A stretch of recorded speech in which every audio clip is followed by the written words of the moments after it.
Well, good morning, guys, or good afternoon. I really am glad you could be here for the opening kickoff of this clinic. This is my first exposure to this clinic. So from what I understand, talking to one of the coaches, this has been a well-received 48 hours of football. So I hope you get as much as you can out of the next two presentations, one of which is the first down passing game that I will certainly take you through what I have learned about it, and some of my references will certainly go right back to one of the neatest coaches I've ever been associated with, and that was Bill Walsh. For 3 years we coached together at Stanford, and probably come up with the right play for your offense or your football team, but I will try to give you just concepts and fundamental thoughts about the two presentations that I have this morning or this afternoon for you.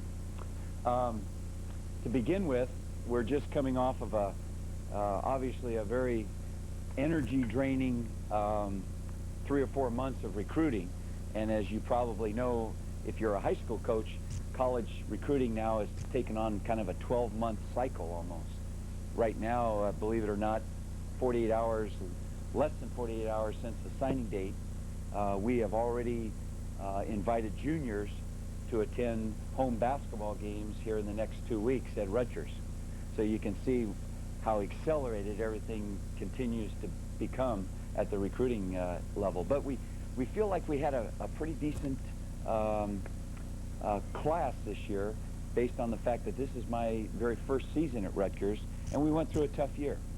And we didn't win as many as we'd like, so I'm not going to stand up here and, cite a bunch of statistics for you. But what I'll try to do is reflect back on what I think has been very successful over my years of coaching, and some of the things that obviously we've tried to do at Rutgers in this past season.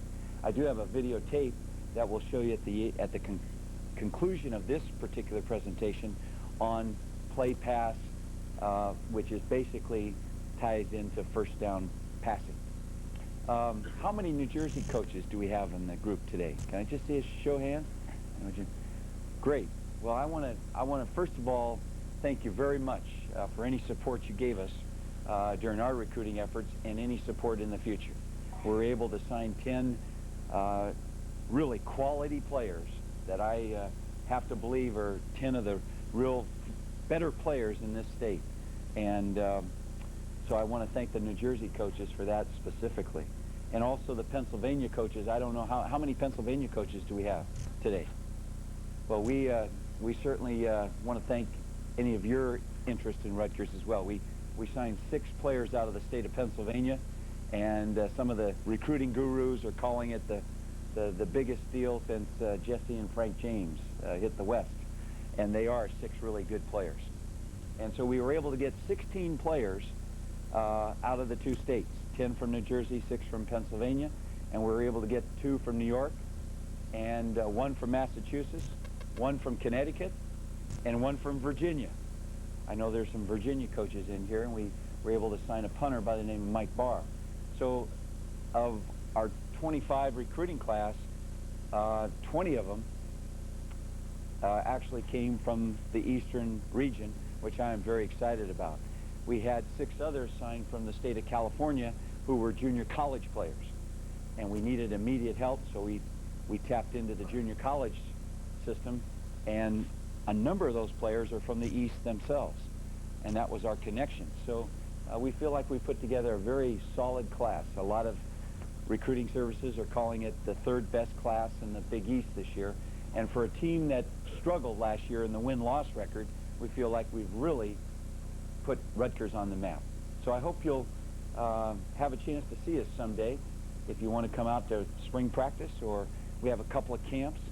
We have a quarterback school that I think is probably as good as there is around the country, and it's on a first-to-register basis, and we keep it limited to only 40 quarterbacks. We put them through 3 nights and 4 days of intensive training, and I mean, they're up at 6 in the morning, and they don't go to bed until 10:30 at night, and it is football, football, football. I mean, we had them go through mock interviews, meet the media, how to handle adversity. I mean, psychology of the position. It was really a detailed quarterback school, and it's for high school quarterbacks only. And last year we were filled, and this year we expect to have a waiting list. So if you have a young quarterback that you'd like to get to our quarterback school, I'd be more than willing to talk to you about it after today's presentation. We have a big man's camp, and that's offensive and defensive linemen only, and they have to be high school age. And we're going to basically focus in on 3 nights and 4 days of big man technique and fundamental play. And right now we've reached out to the former line coach at Notre Dame, and Joe Moore, and he's going to hopefully be with us that particular camp, along with some other college coaches and of course our staff. So that's another camp that you might want to be aware of. I think the third camp is our Scarlet Shootout, which is a 7-on-7, where we have over 32 teams involved, and that's a 2-day tournament, which is a $100 entry fee. And last year we had a waiting list on that as well. In fact, that's where we got Del Rico Fletcher. That's how we targeted him. He's an all-state player out of Pennsylvania, and we found him in our 7-on-7 passing camp. We signed Dante Siciliano, a young man from DePaul High School here in New Jersey. We also targeted him in that 7-on-7. We signed our quarterback, Mike McMahon, who some people are claiming is the best quarterback to come out of the state of Pennsylvania. He comes out of that western PA pocket where Montana, Kelly, Marino, Namath, all those great quarterback names have come from. And the NFL highlight organization did a 7-minute special on Mike McMahon from Pennsylvania. So we found him in our quarterback school. So if you want to allow one of your young men to get some exposure, and I hope some great coaching, it's a chance for them to come to Rutgers and be exposed and maybe be evaluated as a potential college player. Okay, enough for my paid commercial, okay? Here we go. I thought I'd just catch your attention with this. It doesn't have anything to do with my topic, but I want you to just see what I've put together for one of the most critical positions in all of sport. And that obviously is the quarterback position. And if you have a leader at quarterback, then you've really got a great advantage. If you don't have a leader at quarterback, it's up to you to kind of nurture him along. And these are 11 points. Is that focus, guys? No? Not too well? I just had laser surgery on my eyes, so you guys got to help me out here. Is that better? But it's certainly within your capability of developing that leadership quality in your quarterback or your group of quarterbacks. These are 11 points, and I've been fortunate throughout my career to coach quarterbacks for a long time. I started as a defensive back coach, never thought I'd ever want to coach anything else. I love that side of the game. I love coaching defensive backs. They're the type of guys that'll just, run through the wall for you and do whatever you need as a coach to get that, that motivation into them. And I made the switch. After about 7 years of coaching, I moved over and started coaching the quarterbacks. And since then, it's been offense for me for the most part. But these are 11 points that I put together, and I'm not going to spend a lot of time on them. I just want to flash them up here, and if you want to write them down, fine. I'll have this after the presentation, and you can take a copy of this with you if you want to write them down. But some of the points here will be the same points that I will make with our young quarterback coming into our program, Mike McMahon, who is acclaimed to be quite a player. But what he has to learn is he has to grow in the leadership area, because now he will take on another level of football. And these are the same points that I will try to reach out to that young person and try to develop him as a future college quarterback.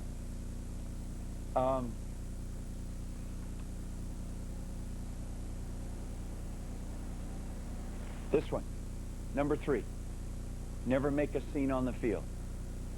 I think it is so important that as you coach your young quarterbacks, that you take him through a mock game if he's taken the field for the first time for you as a varsity player. because you really don't know much about him until he gets out there and the lights go on and he has to take charge of your football team, and consequently he has to handle all the adversity that comes with the position. And that can impact his leadership more than anything. If you signal in a play or you call a play and the quarterback turns back to you and shakes his head like, "God, coach, you called a rotten play," you know, that is a symbol of lack of understanding about how important his leadership is to his team, because all of his nonverbal communication will eventually impact you as the head coach or as the offensive coordinator or as the play caller. So make sure that you talk about things that don't come up on the practice field.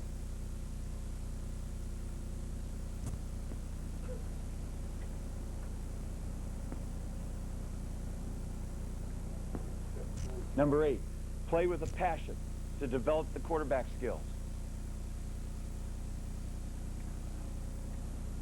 Don't be afraid to send them to a camp. And I'm not talking about this quarterback school or that camp or that camp.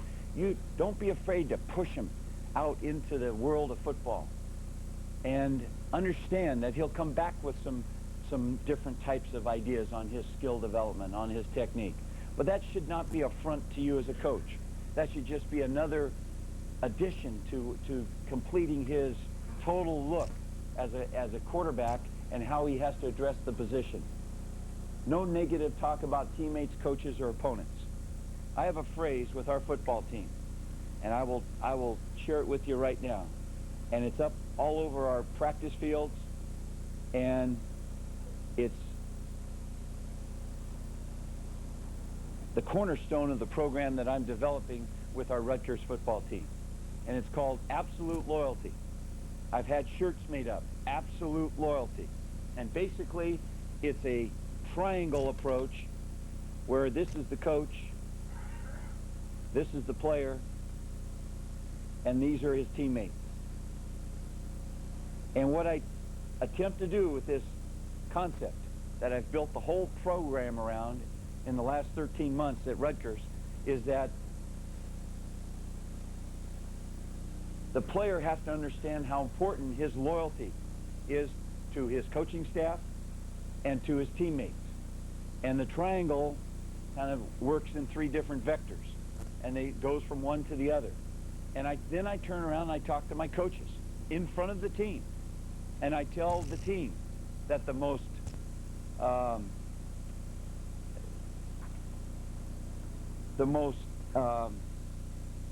biggest offense, the biggest offense that an assistant coach can put forth is when he's in a meeting and a bunch of coaches are around evaluating a player's performance, and one of the coaches says, "God darn it, I told Johnny to do that," or that frickin' Johnny, he can't play middle linebacker.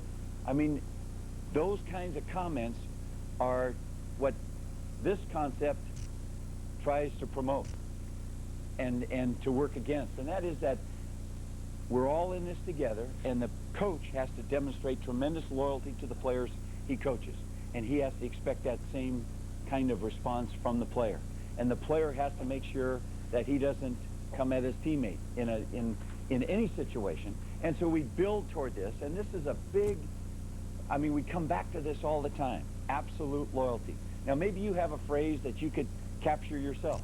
Maybe you have a different phrase, but we go to the furthest degree on this, and we will try to promote it in any way we can, with the banner, with the shirts, with the practice field reminders. This is our slogan, and this is what is so important when you get to this one right here. No negative talk about teammates, coaches, or opponents. And it's so easy to do. You get caught up in the emotion of a game, the emotion of a tough loss, and the first thing that can come out is something that tears down another opponent. Okay, these are the starting 11 points that I just wanted to flash up to you. Now I'll get into the first down passing attack. As we take a look at offenses, I think what I've learned as I had a chance to be around what they call the West Coast offense is it's a it's a way of developing a point of attack, a way to attack an opponent by making sure that the offense is fully dimensional. Meaning that, and that's what the West Coast style of offense is. It is so adaptable to just about any situation that you feel like you've got an answer. And so within that, it certainly has its complements of draws, traps, special plays, screens, all of those things that add to a total dimension of offensive football. And if you ever listed all of your plays on a chart, I bet you would probably have a chance to figure out, well, do I have a trap? Do I have a two-back trap? If I'm in a one-back set, do I have a one-back trap? Do I have the right draws? Do I have the right screens? Do I have an option play when I need it? Maybe I'm not a big option coach, but there's always some segment in your offense where you could use an option play. You think of Bill Walsh and all the great years that he had in his professional career, and you don't think of him as being an option coach. But as soon as we hit Stanford together, we had an option play. And so much of the offense is a derivative of the Delaware wing tee. So all of our runs that were exposed in this style of offense were a direct derivative of the Delaware wing tee. And that's what that offense was all about. But what I learned more than anything else from my experience with that particular offense and with Coach Walsh was how important first down passing was. And you may say, Terry, I only pass the ball 8 times a game in my offense, or I only pass the ball 5 times. Well, not all of us in the room have the type of personnel where we can dominate an opponent week after week by just lining up and running the football. I mean, unless you're really blessed with some really great athletes or some dominating type of athletes. So consequently, at some point, your offense is going to have to call for the pass. Whether you believe in the passing game or you just kind of dabble in it. So what if I only pass 8 times out of 55 plays? Or what if I pass the ball 22 times? What I learned most about the passing game was that the first down is probably the most important down to consider throwing the football. And you don't just do it with straight drop back stuff or 3-step stuff or, you know, the traditional passing. And what I was able to take away from those 3 years at Stanford was the fact that the play pass is probably your most productive pass in all of your passing ideas. And it normally comes between the 30 and the 30. That's normally the area you want to try to establish the play pass in your total dimension of offensive football. Consequently, on first down, the play pass is probably the time to call it as a coach. And as a coach, you not only have to have the ability to draw up the good plays, but you've got to know when to call your offense. And that's probably the one breakdown in offensive football, is that you've got all these neat ideas, but you don't have the courage, or you don't have the anticipation, or you don't have the wherewithal to make the call at the right time. Consequently, if I could give you one idea today about first down passing, it would be the play pass. And that's what I want to spend some time on with you today, is the actual play pass attack of offensive football. And I learned it from the best. And you know, you think of Bill Walsh as the guy that drops back with Joe Montana and throws the 5-step drop and all that, which they did very well. But his biggest success in all of his offensive breakdowns were a result of play passing football. And when we talk about play pass, we talk about establishing a throwing point by the quarterback within the tackle boxes, not anywhere outside the tackle. We have another phrase for that. We call that action passing. So this is not taking a quarterback and putting him on the move, so to speak, and throwing on the run. So our quarterback will be taught certain play pass actions, and he'll do it within the tackle box. One of the neatest things I think I picked up on was the fact that all of this 3-step drop business, 1, 2, 3, throw, or 1, 2, 3, throw, off of three-step drop can be complemented by the play pass off of what we call the three-step drop play pass. And Coach Walsh was a master at breaking down, and he loved the slant route. Man, that's what that West Coast style of offense really starts to build its foundation from, is the slant route by the Jerry Rices and the Dwight Clarks and all those guys that you remember watching so vividly on television. This was taking it another step. What was created was the three-step passing game, but everything was done off a quick play action fake. And what that did was it broke down the cornerback's key, because you know in coaching defensive backs, you try to coach them to key in on, well, key the quarterback, or look through the weak side tackle to the quarterback, or look through the tight end to the quarterback, and figure out whether it's a three-step drop, and then adjust your defensive skills accordingly. Well, by the quick play action fake, and I'll get into the mechanics of all that, which I think is the most important, is that it breaks down not only the cornerback's keys, but it freezes inside linebackers or underneath coverage to get into those throwing lanes off of a quick slant, off of a quick hitch, off of a quick corner, a quick post, and back to the corner. So not just the five-step stuff where you go back, fake the ISO play or fake the draw and set up, but a key to all this was calling first down plays with play pass action off of a quick set. And that's what led to a lot of the bigger plays in the offense that I was ever exposed to. And guys, I don't know what you've been able to be around as coaches. I remember back in my days at Stanford, for example, and I had some great teams at San Jose State, and we led the nation in passing, we led the nation in total offense for a couple of different seasons I was there, but at Stanford we set all the big-time records, broke John Elway's records, we broke all the Pac-10 records in total offense and in passing in the 3 years that I was there, with a young man by the name of Steve Stenstrom, who is now with the Chicago Bears. He's 6'1" barely, runs a 4.9 40, and doesn't have a real strong arm. But he had great anticipation, and he worked very hard at his quarterback skills.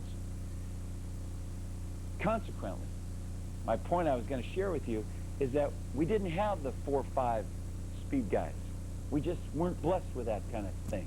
We didn't have any 4.4s, that's for sure. Most of the receivers we worked with at Stanford were 4.6, 4.7, but our split end was about 6'3", 195, 200 pounds, where we could move them back down to a tight split end position. Our wide receiver was our flanker was the fastest player we had at 4.6, and the tight end was a great runner inside, in the box. He could get open in the box, so to speak. So we weren't blessed with a lot of great talent that you watch every day when you turn on the Florida State game or something like that. So this kind of an offense, I think, plays to most of us in the room in terms of establishing some kind of success on first down. Let's talk about some of the key coaching points in a play pass attack. If you're an offensive coach in the room and you have a line coach, probably the line coach will be your biggest critic, because if you truly teach play pass in the full sense of the word, the most pressure is put on your line, and consequently your offensive line coach, because their technique is not drop step and separate. If you're going to truly be a great play passing team on first down, when most of the people in the stadium think that there's a 60% chance you're going to run the football, then you have to teach your offensive line from the weak tackle to the strong tackle that their separation from their protection cannot be any greater than 2 feet at any time. So there has to be immediate contact by your tackles or by your play pass side of the attack, and you've got to make sure that there's contact made within a 2-foot distance at the line of scrimmage. It could be a foot over the line of scrimmage, but it's no deeper than 2 feet off the line of scrimmage. And all of your protection has to be done with a low shoulder pad level, with the helmet down, and with the ability not to knock people off the ball. That's what's pretty good about this style of play. You don't need the dominating player. And consequently, now you're working more to stay on the block laterally. So the movement laterally has to be taught and repped. And you have to create that over and over in practice to where they're not popping up and they're not showing pass, but they're keeping the good low shoulder level and they're battling right there at the line of scrimmage. But most of the success is not a dominating Orlando pace pancake type of block that everybody's starting to relate to as offensive linemen.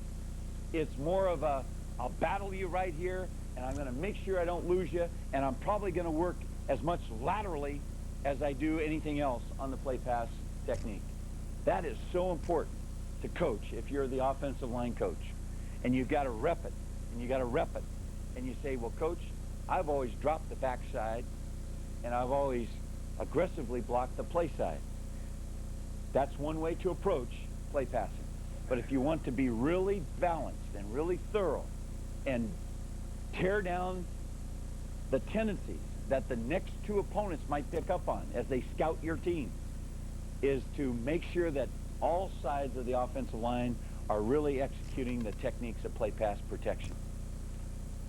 Not a great time to call play pass. Remember, one of my opening comments was, where do you call the play pass or the first down pass? Normally you call it in between the 30s. You hope in your best strategies to get that defensive scheme that is a little bit more basic on first down. You hope that they're not in a blitzing mode in the particular down that you decide to throw the football on first down, if you want to go to this style of play calling. Now, I'm not going to sit here and drop a bunch of patterns, because you could do just as well as I could drawing up the pattern that you like the most or that applies to your offense.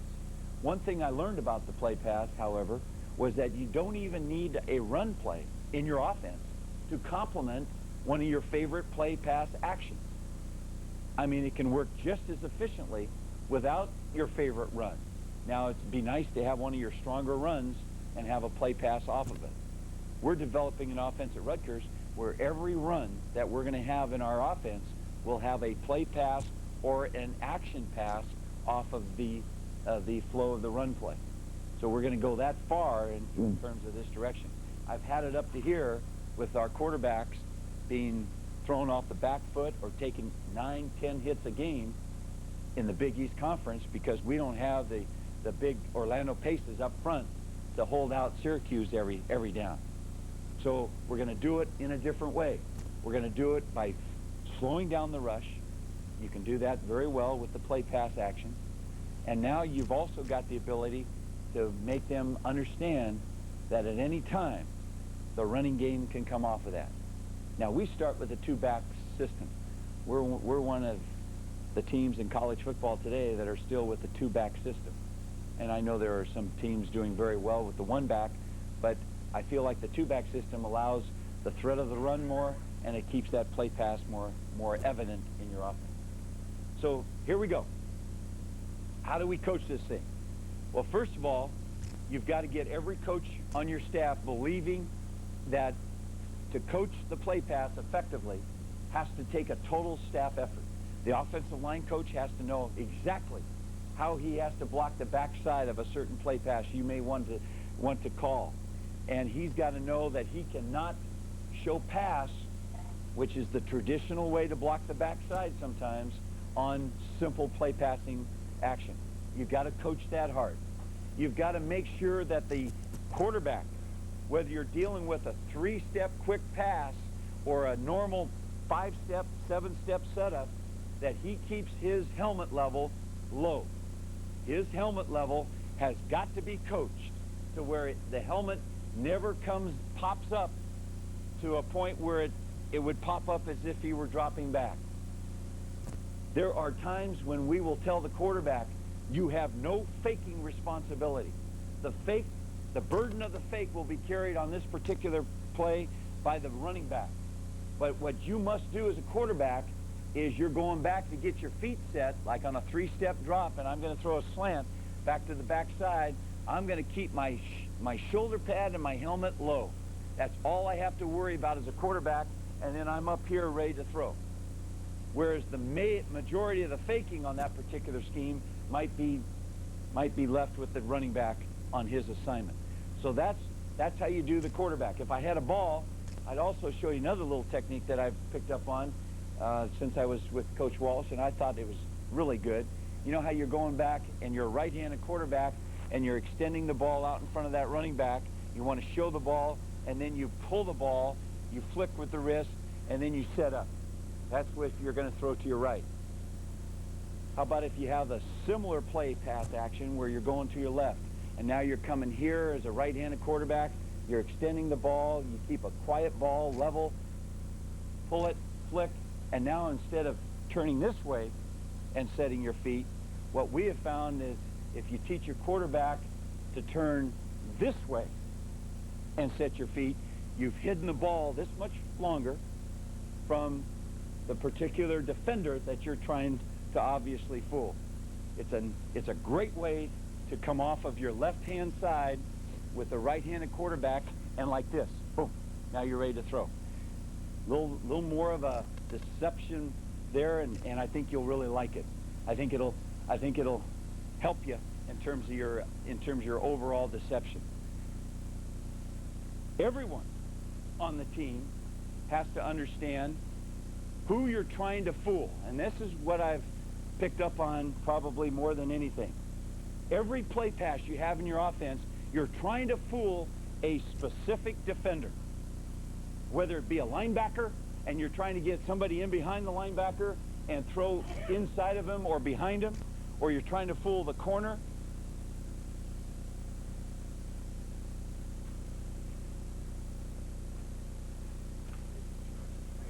Thank you. Thank you. I'm sorry, we only use 1,001s. So it is vitally important, and go back to one of the coaching points I offered, is that everybody on your staff has to be teaching the play pass in terms of everybody being on the same page. So every play pass may have a different attacking scheme. You may be trying to fool the safety. God, going back to being with Bill Walsh, the first thing he would do when he was watching tape of the next opponent, he'd turn that doggone projector on, and he would start to look at the safeties, the two safeties, the strong safety and the free safety. And he would figure out a way to design a game plan around attacking one of those two safeties with a certain play pass. He was never one to believe that you go back and you throw the bomb. He thought that was a wasted piece of energy. And he despised the fade route. He thought that was and I concur. I mean, I can watch our guys hit 10% accuracy throwing the fade sometimes against air, you know, and to ask them to do that in a game, you're lucky to hit 1 out of 10. But his whole thing was to fool the safeties, and that's where you get the big plays, if you want to go for the big play on a certain down, certain call. But that's the approach he took in terms of trying to take a look at the safeties. Consequently, a certain play pass was designed to beat a safety. But you might want to beat a corner. And you say, Coach, do you ever think that play pass works against man? No. You'd rather have it called against zone. Darn right. Where the stunts and the blitzes are at a minimum.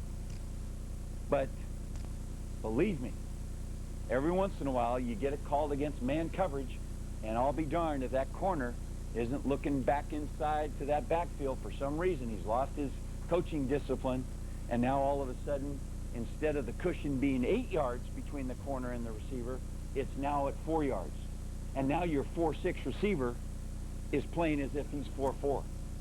So that's the way you can break down a cornerback in terms of play pass. But your whole team has to know who you're trying to fool, because now the running back, every one of his body mechanics, maybe his shoulder level opens up more to the outside linebacker, because that's who you're trying to fool on a certain play pass.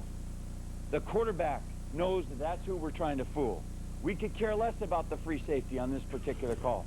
So everybody on your offense knows that this is the defender or the two defenders that we're trying to fool on this particular play call. You may have 4 or 5 different play passes in your offense. And you may say, Coach, that's what I have. Or you may say, Coach, man, I don't want to fool around with 4 or 5. Well, each one is designed to attack a certain defender. And if you want, you know, what's the best call you could make against a defense that is well-disciplined, aggressive, sure tackling, got a great coach over there coaching them? Well, sometimes you can't run against that defense, and you sure as heck can't pass protect it all the time. But what breaks down the reads and the keys and the discipline and the reaction and the pass rush tempo is the play-pass concept. But you got to believe in it, and you got to be willing to call it. The running back. I don't care where he comes from. What we have taught the running back is that as he comes out of his stance, whether he's in a 2-point, 3-point, whatever, his shoulder level cannot be any higher than the linebacker's pad level. So his shoulder level has to be as low as that linebacker's pad level is. You don't want the run, and during the entire fake, you don't want the running back to extend his chest, and you don't want him to raise up on his knees and you know, become straight-legged. So his pad level, as you teach him, has to be as low, if not lower, than the opposing linebackers at the point of attack that he's faking. Another great coaching point. As the running back is working his way through on the fake, his eyes obviously have to be up, and let's say the quarterback is on this side, and I'm the running back. Now I put my far hand flat against the stomach of my jersey.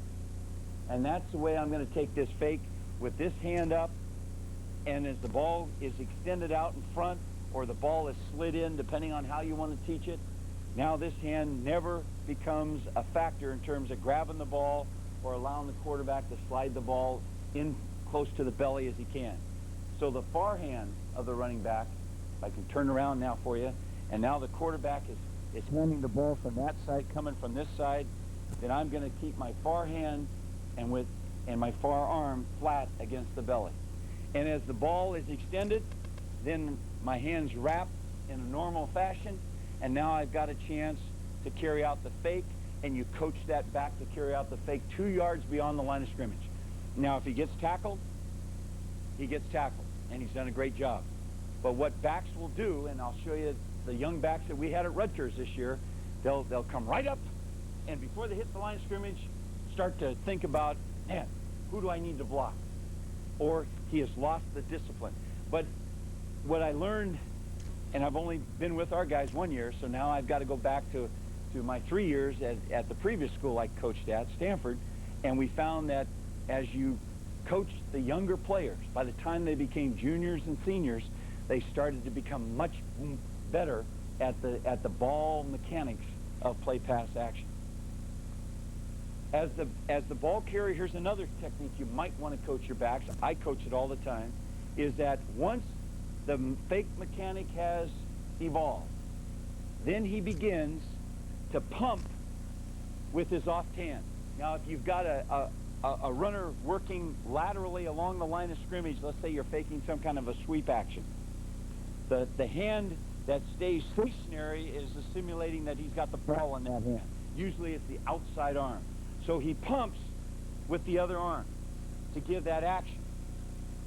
So that, in my opinion, that's one of the really sound ways to teach play-pass mechanics with your running back who's doing the faking.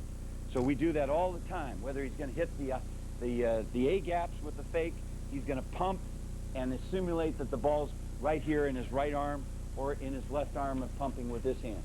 Teach that as part of the total picture. How do you teach a play-pass fake? Most of you, I'm sure, have videotapes. And you have to, well, let's go back. What I learned succinctly about this is that you've got to have a period of time in your offensive practice where you devote, okay, this period is going to be 10 plays of play pass fake or play pass calls. And the whole offense works on it. Not just the running backs, not just the receivers. The whole offense works on it, and you've got to have it about every day. Or else pretty soon you'll start to notice that your skills go down quickly, because the play pass mechanics are the most difficult to retain, because it's contrary to everything that's happening. You're trying to get guys to carry out fakes that, you know, all kinds of things are buzzing by their eyes, and you're trying to get linemen to do battle at the line of scrimmage, knowing that my quarterback is setting up 8 yards deep, and I might get my ass beat easily to the outside. But you've got to keep coming back to these things, and consequently, every day in practice, I think you need to address maybe 10 plays of play pass action, and you can even create situations for your quarterback. Nobody else needs to know. You step in the huddle and say, okay, quarterback, it's now 1st and 10. We're on the 40-yard line. Here's a call. And then pretty soon he hears that on Friday night, and pretty soon he starts to feel pretty comfortable with everything. Going back to the video. This is if you're coaching just the backs and the quarterback. Now you put the video out there. Let's say this represents the video. And you put it out there. Hopefully it could be on some kind of a high rise. And now you operate coming right at the video. And this can be after practice. This can be before practice. This can be a 10-minute period where it's not at 100% speed, so you're not taxing them physically. And now you've got the quarterback with the center. Always use this drill with the center to create the timing and to create the actual ball mechanics by the quarterback. I don't know how many of you have kickers in your offense or on your team, but I always teach our kickers to snap. And instead of sending them down to, you know, do their thing, you know, on the other side of the track and talk to the girls' track coach and all that, you know, we've got our guys involved for the first 40% of the practice just snapping to the quarterbacks. And then the last 60% of the practice, the kickers kind of can get off and do what they need to do. But they have plenty of time to work their skills, but they can sure be a big help as a snapper when you don't have to use a center to do that. So consequently, now you've got a center, you've got a quarterback, and you've got a set of backs. And you run directly at the camera, and you tell your star quarterback, and then you get all your backup players, and you move them out to where they're facing the same direction as the camera is. And you tell the quarterback, okay, this time run 22 ISO. So you go back, hand the ball off, carry out the fakes, and everybody runs 22 ISO. Say, okay, Joe Namath, now run 22 ISO again. So he goes back, hands the ball off, runs 22 ISO right at the camera. And now the third rep, you say, okay, now run past 122 ISO. So you go back, go through the same mechanics, fake, boom, quarterback sets his feet, and now he's ready to throw. You do that with every play pass you have. And you have the extra players, the younger players, looking at this, and then put them in front of the camera. And then show this to your players as much as you can. You'd be surprised, from the first week of the season to the 6th week of the season, you'll see tremendous improvement. And they'll take much more pride in what they're trying to do with the play pass mechanics. Every one of your patterns should have a primary receiver. This is why the play pass is a great way to approach offensive football, because you don't ask your quarterback to look at the whole field. You have a primary receiver, you have an alternate receiver, and you always have on the play pass scheme an outlet receiver who is about 5 yards off the line of scrimmage. You somehow get your faking back or one of your tight ends, or however you create your pattern, he becomes the outlet at about 5 yards off the line of scrimmage. So the pass, if it has to come back from the primary receiver to the alternate, to the outlet receiver, you've got a chance to throw the football. How many times, guys, do you remember watching Montana play for the 49ers? He'd drop back, and then he'd be here, and he'd be up in the pocket and drop the ball. Remember that? To Craig and to Rathman and all those times? Well, that was practiced over. And I never realized that until I obviously got involved with the guy who was coaching it. I always used to think, man, that Montana's great. He goes up in that pocket and goes like this, and then, man, what an athlete. He was drilled on that every day, just like we drilled our young guy at Stanford and like I'm drilling our guys at Rutgers, is that every day they get that work. And they're always practicing coming off the primary receiver, from the alternate receiver to the outlet. And he's always moving up in the pocket. You say, Coach, why is he moving? Because normally, after a quarterback goes through his progression, and he's here, then the protection starts to break down at that point. Normally, that's what happens. So you teach your quarterback to drill that to where it becomes automatic in a game situation. Whether he feels the protection or not, he's basically up in that pocket repeating the skill that he practiced every day in the week of practice. So that's the other phase of the play pass that you want to make sure you coach. We have taken the play pass to the point where we even have a scramble rule. And the scramble rule, which is another lecture all in itself, but basically, if the quarterback has to scramble out of his protection, now the receivers work slightly downhill and in the same direction that the quarterback has scrambled to. The coaching point, make sure your receivers are working slightly downhill. Slightly. That takes away the edge of the defender, who is also working in the same direction. So we practice that. In fact, we open up a lot of our practices by saying, okay, let's work on pass 122 ISO and deploy the scramble drill off of that. So the quarterback goes through the whole mechanics, the receivers run their routes, I keep the quarterback in the pocket, because a lot of times you put these scramble drills in and the quarterback wants to scramble out too early, so you get them in, hitch, and now scramble. And now your receivers have a chance to adjust. That's another part of practicing what the final phase of the play pass might become. So you work through all of these different phases and you got yourself a great first down play. Now I'm going to show you some quick tape. I don't know where we are in the time. We got 10 minutes? I'll show you about 7 plays of play pass that I think, don't worry about the pattern. And just let's critique the effort of the quarterback, see if he flicks the wrist, see if he keeps his head down, see when the back gives up the fake. You'll see that we're not doing it as well as we should be, and maybe that's a great way to develop your coaching, is to find out what you aren't doing as well as what you are doing. Yeah, Jimmy. You have this play state, you're determined who you're trying to fool. So everybody on the team knows what we're trying to fool. So that must be the quarterback's first move, right? Yes, it is. So he goes to that read immediately. Now, what do you determine? Now, we tell your quarterback is that, what does he determine that he's feels that he's taking the play, or he's pitching it? I think more than anything, it boils down to the body language, or the body leverage of the defender he's keying. So many times it looks like the guy, you say, well, you're trying to fool the free safety, and the free safety is still in the middle, but maybe he's in the middle and his feet are frozen, and he's not, by the time the ball is thrown, by the time the receiver runs the deep post, that free safety won't make the play. So you try to get into the little body languages that you tell your quarterback to look for. A lot of times, Jimmy, I'll tell him to look for shoulder angles, and has the defender opened up that way. Here, it brings me to a great coaching point, and I'll tell you what, if you ever have a chance to use it, I think you'll really appreciate it. Let's say you want to throw a deep ball, and let's say you're not going to drop back, you want to slightly fool the cornerback, and you have a flanker and a split end, and they're both running go routes, and you tell your quarterback to fake 22 ISO or whatever you want to fake to your tailback, and now you go back, set up at 7 yards, or maybe 5 steps, 7 steps, whatever you tell them. We usually tell them, set up 5 steps and be ready to throw. And your quarterback says, well, which side do I throw to, Coach?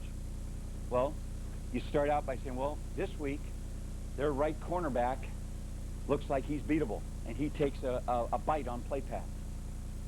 You start with that coaching point. What if it's too deep, Coach? What do I do now? They're playing too deep zone. Well, you now know that the pattern allows you maybe to get somebody down in the middle. You watch that guy from the 49ers all the time, Brent Jones. They've always got him working through the middle against too deep. So the quarterback always knows that he can split too deep with that kind of a scheme. But let's say you've called the play and you want to throw the ball deep, and you want your quarterback to either throw the ball to your 4-4 sprinter or your 4-9 sprinter. And obviously you say, well, now understand your personnel, Joe Namath, and understand that if everything's equal, you might want to try to throw the ball to your 4-4 sprinter. And sure enough, that's the way it should be taught. But now the quarterback says, Coach, I've got 2 equal receivers, and those 2 corners are both equal. And I can't figure out, and you don't want your quarterback to go back and throw a deep ball and say, oh, he's not open there, now I'll throw it back here. That's not it at all, guys. You'll get yourself in all kinds of interception problems that way. Your quarterback has to decide before he's going to throw the deep ball which side he's going to attack. It's not, oh, after I set up, I'll make the decision. If you ever have a situation where both corners are equal and you don't have a real strong preference as to which receiver to throw to, teach your right-handed quarterback as he's dropping back and the ball is faked, extension, flick of the wrist, ball is hidden, always teach your right-handed quarterback to attack the left corner on a deep ball. Unbelievable. Over my many years of coaching offense, I've had a chance to really watch this time and time again, and it leads to touchdown after touchdown, or big play after big play, is that everything's equal, deep third coverage, man-to-man coverage, whatever you want. Teach your quarterback to throw the ball back to his left side because for some reason he's hidden the ball from that backside corner. And I don't know what it is, other than the fact that I think that backside corner loses sight of the ball easier than the right side corner. So remember to teach that to your quarterbacks. If you've got a left-handed quarterback and he's opening up this way, then tell him to attack the backside corner, which would be this corner this time. It never ceases to amaze me how many times that opens up for us. We were playing, God, who were we playing? I don't know, it was Army. We were playing Army this year, good football team. And our 5th-year quarterback, who I pulled off the baseball team, he was a third baseman, didn't even play spring ball for us. That's how desperate we were. And so he goes back, throws this ball deep down the right sideline off of play pass, and I said to myself, man, I wish I could go out, I wish I had a chance right now to go out there and embarrass his ass in front of 40,000 people right now. Because, sure enough, the ball's tipped away, incomplete. I looked back as the play unfolded. I was watching his backside to see if he was going to truly do what he was coached to do. Didn't do it. So I said, crap. So it wasn't a situation where we had to worry about the score because Army had us beat. So I said, I sent Walter King and a young freshman from Hackensack High School. No, he was already in the game. So I sent somebody else in. I said, tell Stevens to run the same goddamn play, excuse me, and then throw the ball back to the left side like he's supposed to. So he goes back, finally does it, same play. I don't even, down the distance, didn't even matter to me at that time. Touchdown to Walter King, 45-yard touchdown, easily. And so I just want you to keep that coaching point in the back of your mind when you coach your young quarterbacks to attack a certain corner. It works just about letter perfect. Okay, now let's go with the videotape, huh? I usually don't swear that much, guys, except when you have 2 and 9 seasons, then you... Okay. How do I run this baby here? Power button on the right side.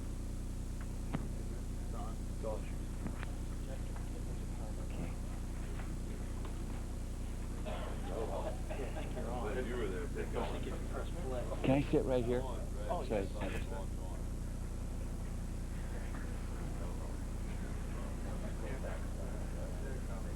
Okay. We could douse the lights. Thank you very much. We're probably down to the last couple minutes, so I'll try to go through this.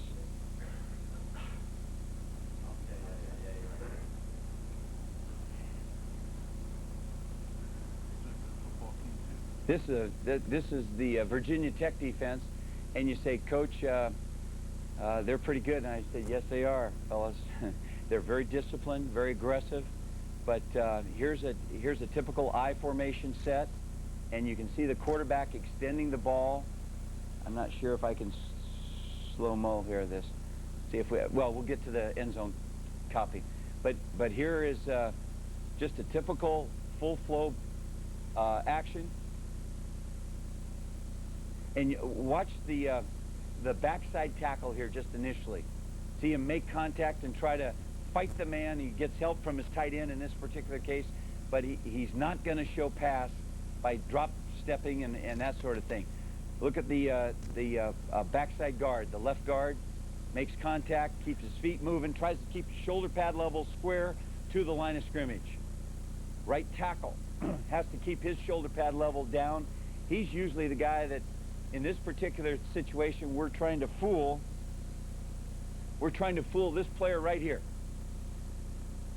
We're trying to fool that player right there. Try to make him bite on some kind of a run action, and now we're going to throw a simple hook in right behind him.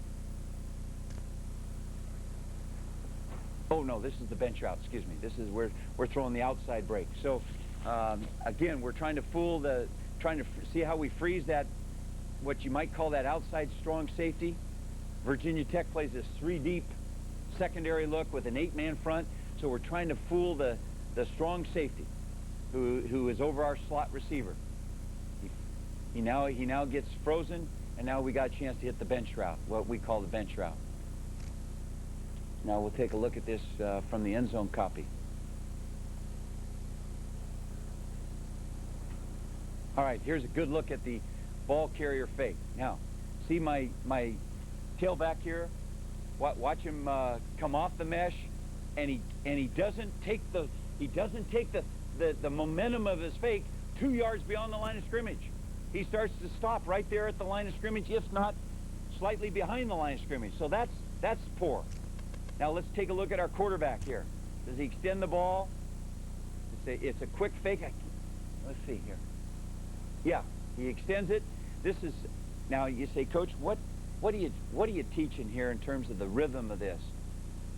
This is a, believe it or not, everybody talks about the 5 quick steps. This is a 5 quick step pass without drop back. So the quarterback goes back 5 quick steps off the fake, sets his foot, and throws without a hitch. And that's the timing of this play. It's not a long, drawn-out, you know how you think of play pass where Jim Plunkett would go back to 10 yards, jack the ball, and then throw it. We aren't good enough to do that. We've got to get the ball thrown right off the drop.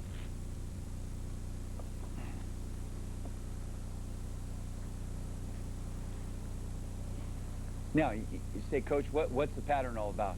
Well, you've got to clear out by the widest receiver to clear the corner. You've got the inside receiver running what we call a 14-yard bench. And you've got the back in the flat trying to draw coverage underneath.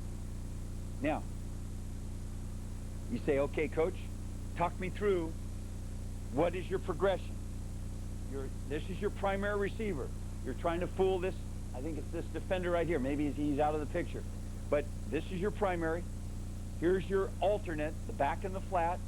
And then if our tailback would get his act together, he would run through and hook up at 5 yards beyond the line of scrimmage, and he becomes your outlet. Now you remember that Joe Montana illustration that I talked about.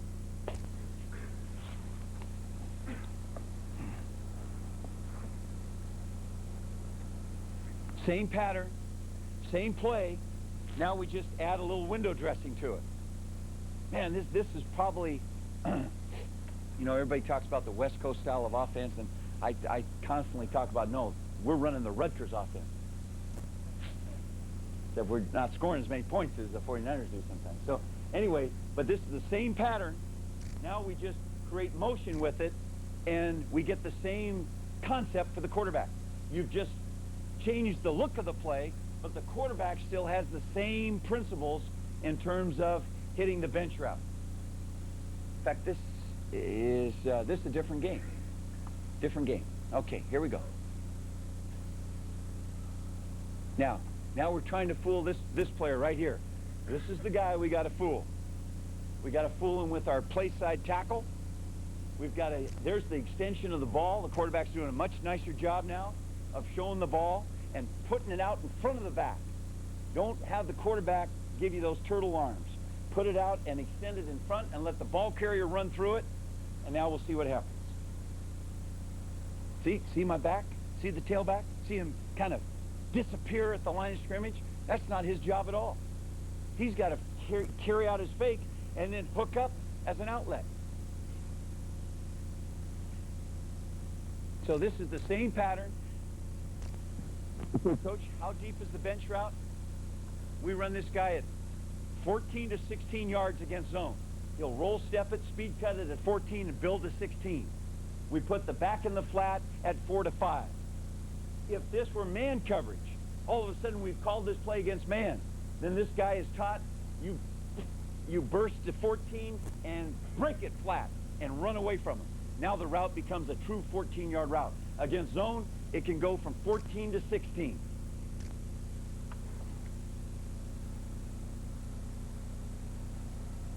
Okay, I'll show you a couple more. Let's take a look at the mechanics of the quarterback. See if he's, see how he looks.